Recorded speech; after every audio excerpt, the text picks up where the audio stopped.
Hello, and welcome to another episode of the Breachside Broadcast, home of the finest foxcasting either side of the breach. On today's episode, we catch up on all the latest developments in the criminal underworlds of the Ten Thunders and the Arcanist factions. The world is changing, and new alliances have shaken the traditional power structures that have governed Malifaux. I hope you enjoy these two collections of vignettes, right after this word from our sponsor.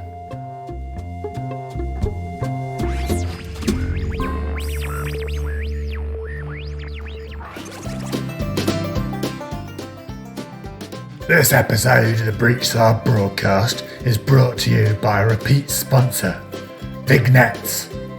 You know normal vigs, right? These are the same but smaller. They're great for high-class parties, low-down brawls and family picnics alike. Vignettes, is there anything they can't do? No.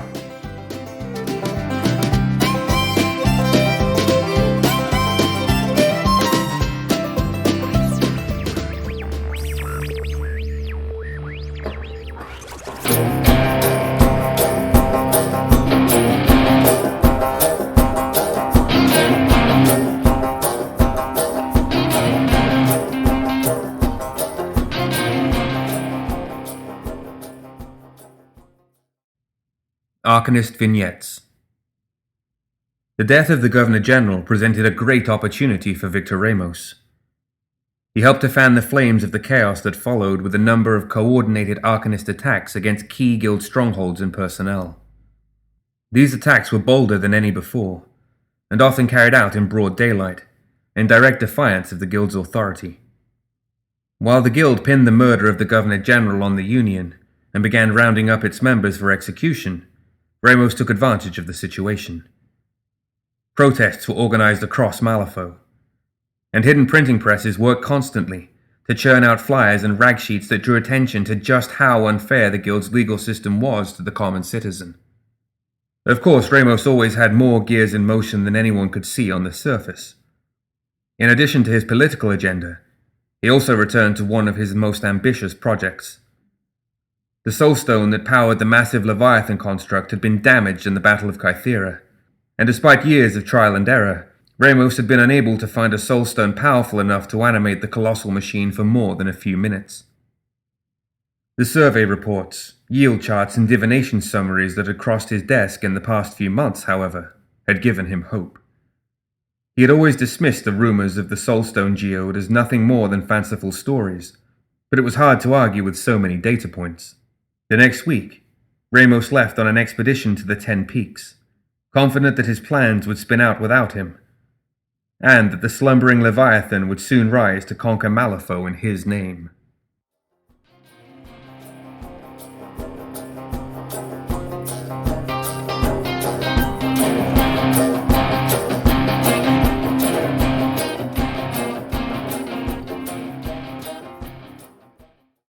When Ramos left on his expedition to the 10 Peaks, he left Karis in charge of the Arcanists in his stead.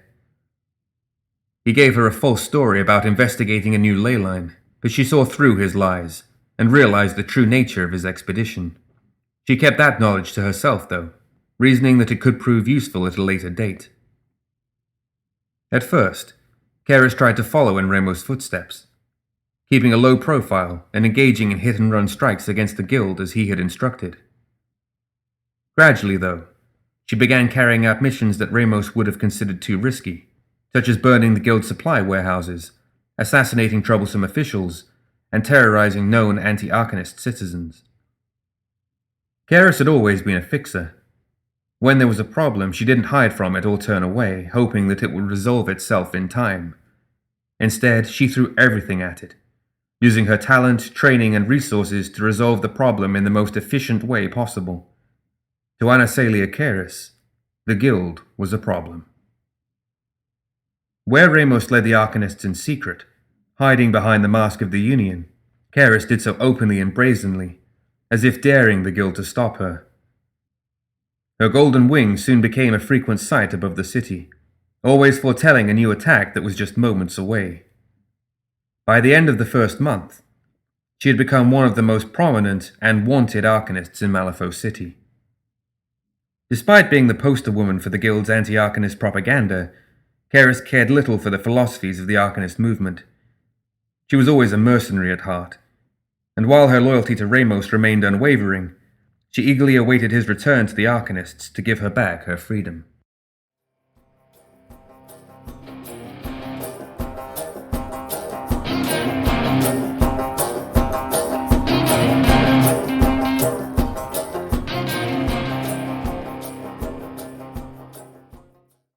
Just as Ramos placed Karis in charge of the everyday workings of the Arcanists, he set Tony Ironsides up as the public face of the Union in his absence. This was not an easy transition for her. Her previous roles were breaking the legs of anyone who didn't pay their dues and hunting down rogue Arcanists. She had never been the sort to play politics or attempt to win over the hearts of others. In this sense, it made her the perfect choice to temporarily lead the Union. Her dangerous reputation kept the Union's more outspoken members in line during Ramos' absence, while her questionable popularity ensured that she would never be able to replace Ramos as its leader, should she attempt to turn on him. Ironsides gritted her teeth and accepted her new role without complaint, but she hated every minute of it. She never wanted the spotlight, and detested the legal red tape that her new position necessitated. The city was plastered with posters bearing her upturned face and raised arm, but she sneered every time she passed one in the street. Only when she was personally hunting down and punishing those who caused the Union trouble did she feel free of the burdens of her position. This earned her an odd sort of respect from the members of the Union. They still loved Ramos, but it was clear from the start that Tony was willing to get her hands dirty and didn't want to hide behind lawyers and politics. Ramos had assumed that Ironside's rough demeanor and distaste for authority would prevent her from earning the love of the Union, and to an extent he was correct. He just hadn't counted on her earning their respect.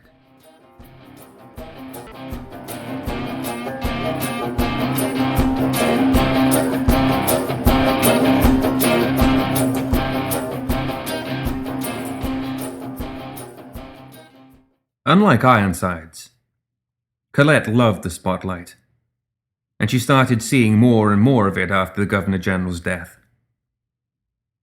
The uncertainty that fell over the city after its leader's death resulted in waning attendance at the Star Theatre, and the Guild's roundup of union workers certainly didn't improve the situation.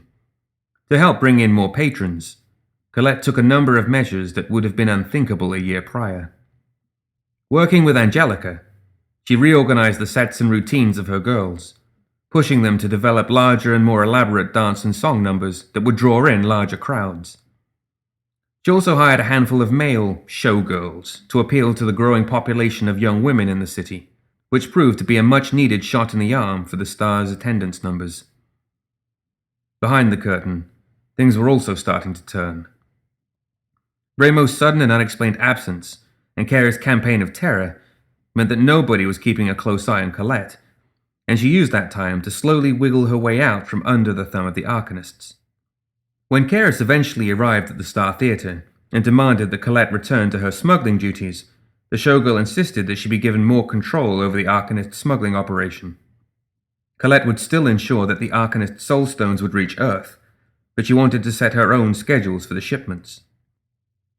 Colette's determination and business acumen impressed Karis, who agreed to her demands, on the condition that her employees remained available for other Arcanist assignments. The agreement suited them both, and over the course of subsequent meetings to discuss their arrangement, they became steady and unlikely friends. Now Colette could spend each night in the spotlight, dancing and singing to distract the masses of Malifaux City from the troubles of their lives. She had never been more content.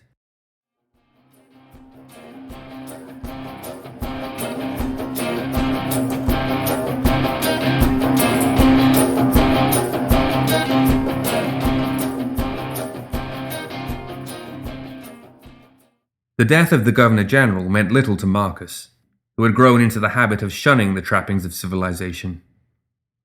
The rumors surrounding the opening of Nythera intrigued him, however, and he set off in an expedition to the Badlands to investigate the ruins for himself.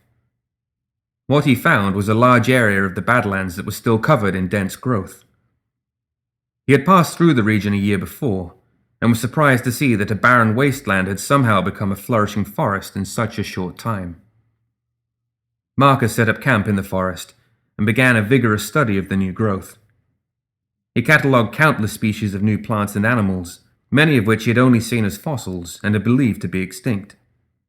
As Marcus continued this line of thought, he realized that nearly all of the extinct species had disappeared or mutated into unrecognizable forms at the time of the Tyrant War, and that he was standing within a forest that simply should not exist. It was too much to resist. He took samples of the plants, climbed the trees, and stalked the reborn animals of the forest, learning their ways and habits by becoming one of them. It did not take long for him to cross the path of the Fae, who seemed to share an affinity for this strange new forest. His expertise in tracking and survival allowed him to stay one step ahead of them, but when their paths crossed, he quickly dispatched the wretched creatures and returned to his research. Marcus knew, however, that it was only a matter of time before he crossed paths with their terrible undead queen, and he looked forward to that day with anticipation. What stories would she tell him once he had proven his dominance?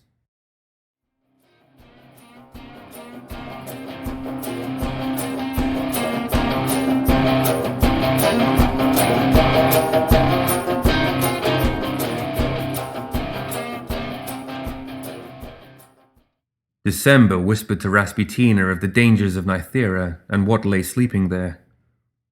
When she learned that the Freikorps were leading an expedition to unleash the Autumn Queen imprisoned within, she quickly set off to stop them.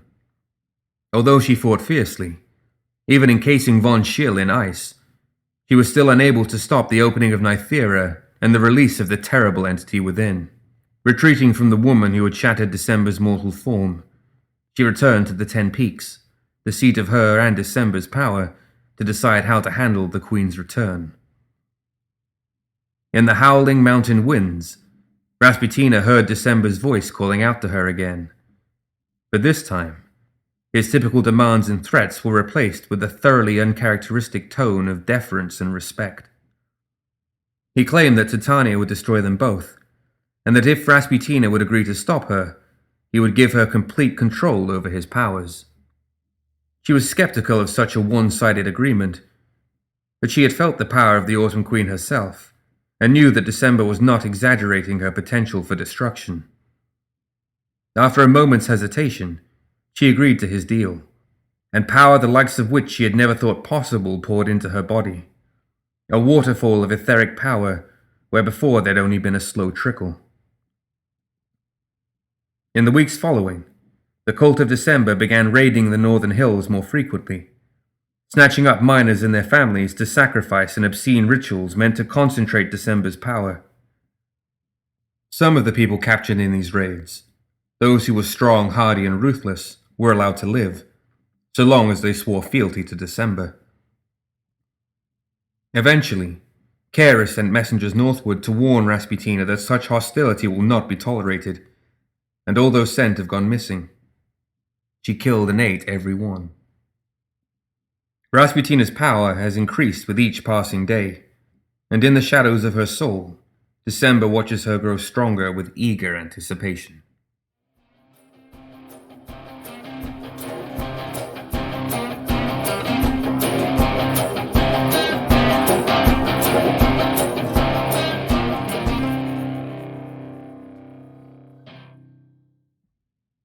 Ten Thunders vignettes. Due to the wound she suffered during her battle with the Governor-General, Mei Feng was not conscious for his death. Instead, she slept fitfully, mumbling under her breath as her face scrunched up in frustration and fear. Through it all, her savior-turned-babysitter, English Ivan, was at her side, copying down every sound she made into his battered leather journal. Whenever her sleep became more peaceful, he would retire to the safe house's small wooden table, open his Chinese-English dictionary, and attempt to piece together her ravings into something intelligible. It soon became clear that Mei Feng was serving masters beyond the Arcanists, and with each page Ivan filled in his journal, the identities of those masters became more and more clear. When Mei Feng finally regained consciousness, Ivan lied to her, claiming that he was one of the workers in her mob, and that he had saved her after her encounter with the governor. Given that she was still alive and not in prison, she had little reason to doubt him. Mei Feng was determined to return to the foundry and her people, but Ivan convinced her that she was still weak and needed to rest. Over the next few days, they talked frequently, as Ivan helped change her bandages, becoming close, and, once Mei Feng was feeling like her old self, far closer still. It wasn't anything approaching romance, but it was a connection nevertheless, and when they finally returned to the civilized parts of the city, the two parted with fond looks and a promise to speak again soon. Once Mei Feng had gone, Ivan slinked off to inform Dr. Ramos that the plan had succeeded.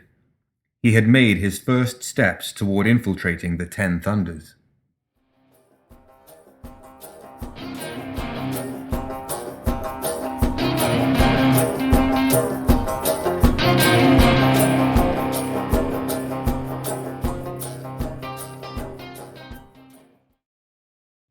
Shenlong threw back his head and screamed as the ethereal entity that called itself the dragon burst forth from its mortal shell, splattering meat and bone in every direction. The twisting, sinuous creature glowed with all the radiance of the sun as it floated above the temple, reveling in its freedom. Shenlong felt himself burning away within the heart of the dragon, his soul consumed like kindling before the inferno. And then, as soon as the change had come over him, the dragon was shrieking in pain, twisting back in on itself as its essence was torn apart and ground into several knots of power. In a last desperate act of self-preservation, the dragon subsumed its essence back within its mortal host, burying everything that it was deep within the newly reformed monk. In the weeks that followed the failed ascension of the Governor General, Shenlong became reacquainted with the sensation of being alone. The tyrant within him was still recovering from its wounds, and for the first time in decades, Shenlong's thoughts were wholly his own. A lesser man might have indulged in his freedom. For Shenlong, the respite was an opportunity for self-reflection. He had mastered the styles of the 4 temples and the essences of control and plurality. But in his union with the dragon, he had neglected to study the other essences and their chakras. He had been foolish. Now Shenlong meditated upon the essence of rejection, reflecting upon the scrolls of the temples to learn how to balance the dragon's essence with his own, how to reconcile separation and unity. The dragon stirred within him, restless, but Shenlong knew that if he wanted to survive another manifestation of its power, he would have to become the stronger of their 2 worlds.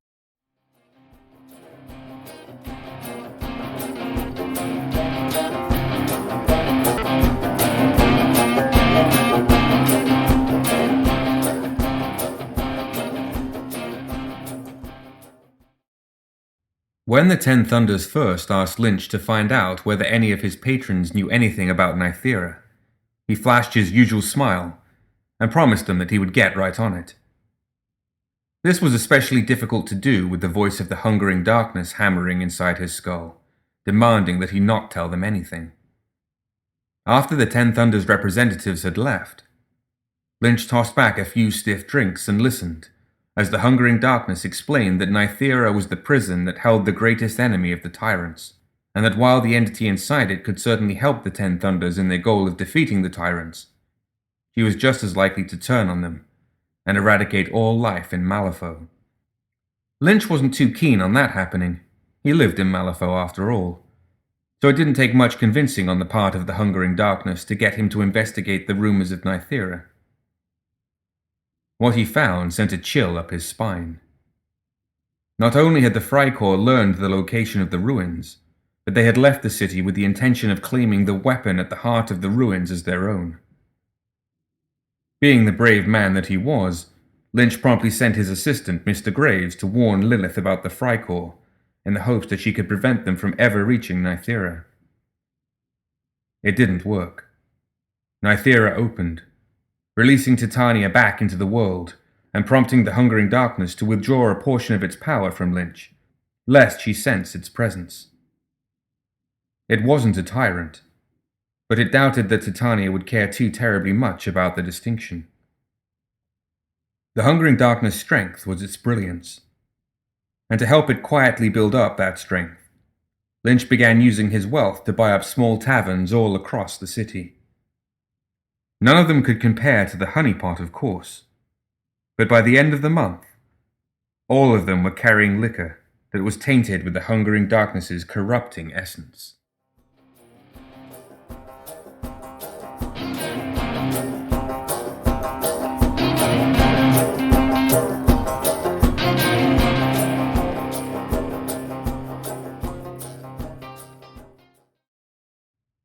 When Nicodem's undead pushed westward across the city, the guild found itself unable to mount a proper response.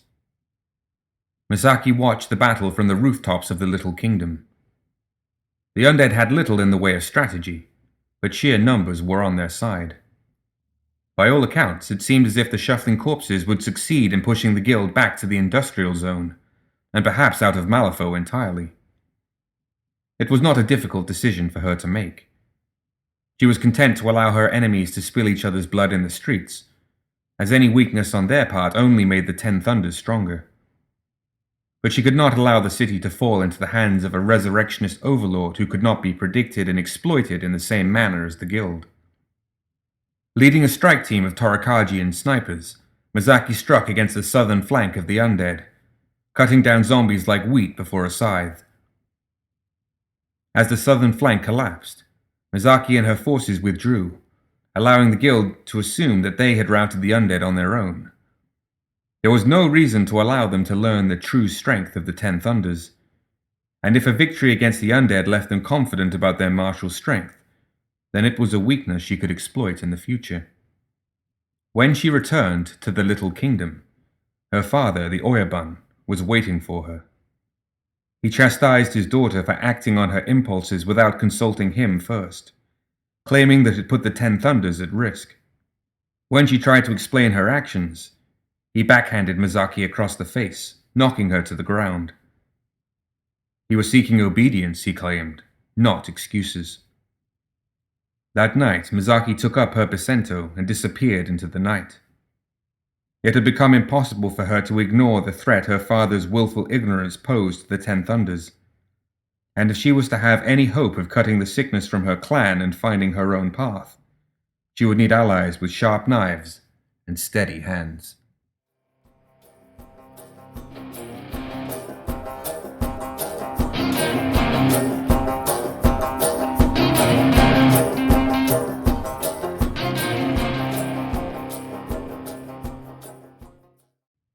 The Governor-General was dead, and in a very real way, it had been Lucas McCabe's fault. He wasn't a man for bragging, but after the spasms of transformation triggered by the governor's death had passed, he finally allowed himself to breathe a sigh of relief. It was over. He had been reporting back to the Ten Thunders for years, keeping them abreast of the artifacts the governor sent him to retrieve. It had taken them 2 years to work out what the governor was planning, and another year to figure out a way to sabotage his efforts. He had heard rumors that the hungering darkness had been involved with the latter effort, but the exact details were never made available to him. In the end, his part in the plan had been relatively easy.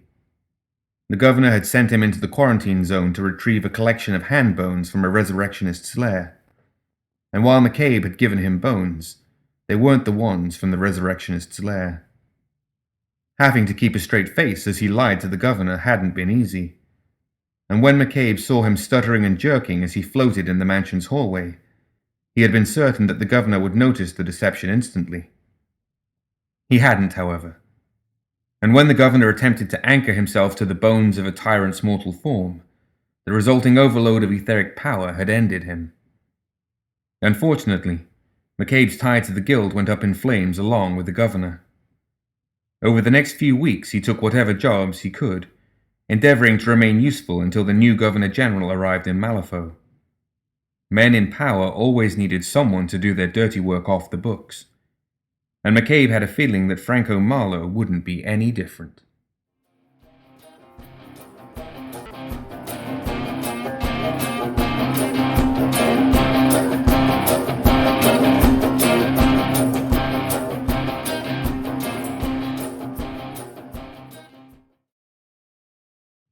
The destruction of the would-be tyrant took a concerted effort from the Ten Thunders, years of careful planning and maneuvering, and when it was finally finished, Yan Lo returned to the Oyabun to collect his reward. He did not kneel to the brutish man, but neither did Baojun Katanaka bend his knee to Yan Lo. The Oyabun had promised to tell Yan Lo what he knew of his history once the governor had been undone, and now he made good on his promise. Many centuries earlier, Yan Lo had summoned a mighty Oni named Ling Zuzi that terrorized China before being banished by 7 sages. The sages then turned their attentions to Yan Lo, cursing him for his actions. Yan Lo returned to the spirit world with this knowledge, mulling it over in his mind. The longer he thought about the Oni, the more memories returned to him, but he still could not determine how he had summoned such a powerful Oni or for what purpose. Placing his feet on the path of spirit, he followed it into the realm beyond, torturing the lesser Oni he came across, for information about where he might find Ling Zuzi. The Screaming Oni told a different story than that of the Oyabun. In their version of the tale, Ling Zuzi had not been banished, but rather had possessed the sages that sought to banish it and turned against its master, destroying his spirit with a terrible curse. When the breach first opened, the possessed sages, who had survived for centuries thanks to the Oni's influence, crossed over to Malifaux, granting Ling Zuzi a physical form. Stepping back upon the path of bone, Yan Lo began the long journey back to Malifaux. He had an Oni to track down, and a great many questions to ask before he settled their score, whatever that might be.